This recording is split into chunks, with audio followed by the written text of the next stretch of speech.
June 24th, 2017.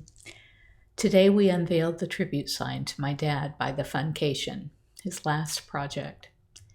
Howie has been working on this since last August, going through 2 different vendors and then having to insist that a section of granite that broke be recreated for the sign. It's a beautiful memorial, and Dad would have just hated all the fuss, but it was touching to see such a large crowd of people, friends, and volunteers come to pay their respects. Chuck managed to hold it together to share some insights about our father. He had to stop several places along the way as emotion overflowed, but he was surprisingly in control for the most part. Trundy videotaped it, and I've asked her to send me the file. Chuck started out by saying that people would remember Dad for his smile, if they were ever lucky enough to talk with him long enough to see it. They would remember him for his work ethic, his love of family, and his love of God. I guess he said that for Mom and the preacher, Collie Caldwell, and his wife, who were there because they had donated to the sign. Chuck went on to say that Dad was a runner. After his heart attack and the damage done to his leg when the surgeons removed some of the veins to use around his heart, Dad could only shuffle along. In the 20 years he'd worked here, I'd only experienced him moving fast once. Chuck told of his time that he saw Dad run. I never knew it until today, but when Chuck first came to work here, he was using the bobcat tractor to pull out invasive species trees called Brazilian peppers. Emboldened by the power of the bobcat, Chuck was taking larger and larger bites into the trees and pulling them out by the roots. He did that right up to the point where he flipped the bobcat over and was face down in the dirt. Not wanting to set the whole thing on fire, because he wasn't sure he'd be able to escape the rollover cage, Chuck turned off the key.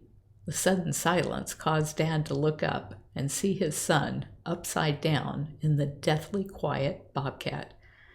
Chuck said that Dad ran across the field like he had never seen him run. He outran Scott Holler, who was 20 years younger. Turns out Chuck was fine.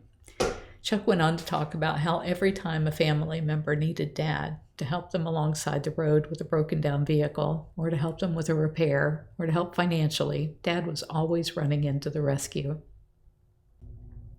Jamie and I had just been talking about the fact that we have no one to call anymore. We didn't realize how much we relied on him to fix everything, even when his body was so close to wearing out. Thinking of Dad running reminded me of the only time in my adult life that I experienced him running. Twice when I was a kid, he ran, as I had run-ins with a coral snake when I was about 6 and a water moccasin when I was about 9. On this night, we were both leaving the sanctuary via Easy Street after dark. If I had to guess, I'd say it was around 2005 to 2007, because my life was being threatened by then pretty regularly by the breeders and dealers who were angry about the sea change they attributed to me. Dad left first, made his turn off the dirt road to the right, and then the U-turn at the light. I was approaching Citrus Park Drive when I saw a kitten dart across Easy Street. I parked, hopped out, ran to the side of the road, and then leapt for the kitten. No sooner had I grabbed the kitten, a hand yanked me off my feet and out of the bush. I held onto the kitten for dear life, knowing that she would end up in traffic and be killed if I let go. My thoughts were more on the kitten's plight than wondering what gorilla had just jerked me off my feet. Dad, the kitten, and I were all pretty stunned as we came face to face. Apparently, after he had made the U-turn across 4 lanes of traffic, he'd slowed down to see my car stop. He pulled off the road to see why. When he saw me lurch into the brush, he thought someone had grabbed me. In the time it took me to leap into the bushes and nab the kitten, he'd run across 4 lanes of traffic down Easy Street and managed to have a grip on me like an iron vise. Back to the unveiling today. Chuck called me up to help him lift the cover off, and we hugged for a long time as I cried. Jamie had pulled back away from the crowd because she didn't want people hugging her.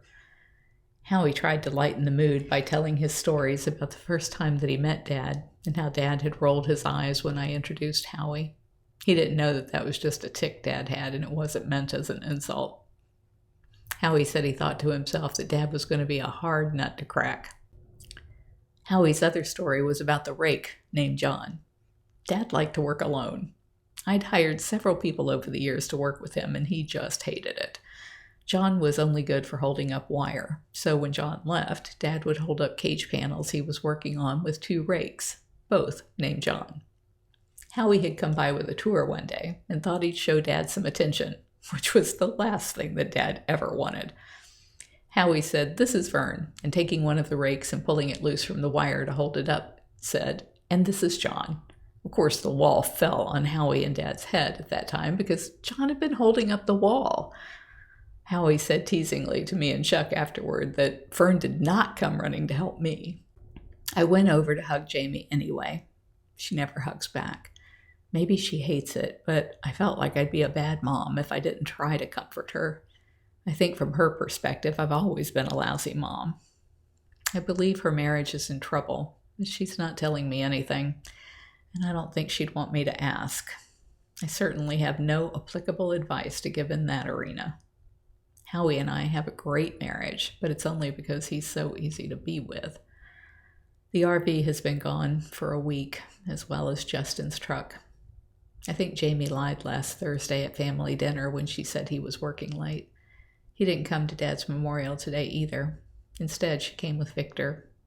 They've been spending a lot of time together since the end of April. He's been like a brother to her all these years. If you're enjoying my diary, please like, share, and subscribe. You can find other ways to connect to me over at bigcatrescue.org/Carole.Baskin.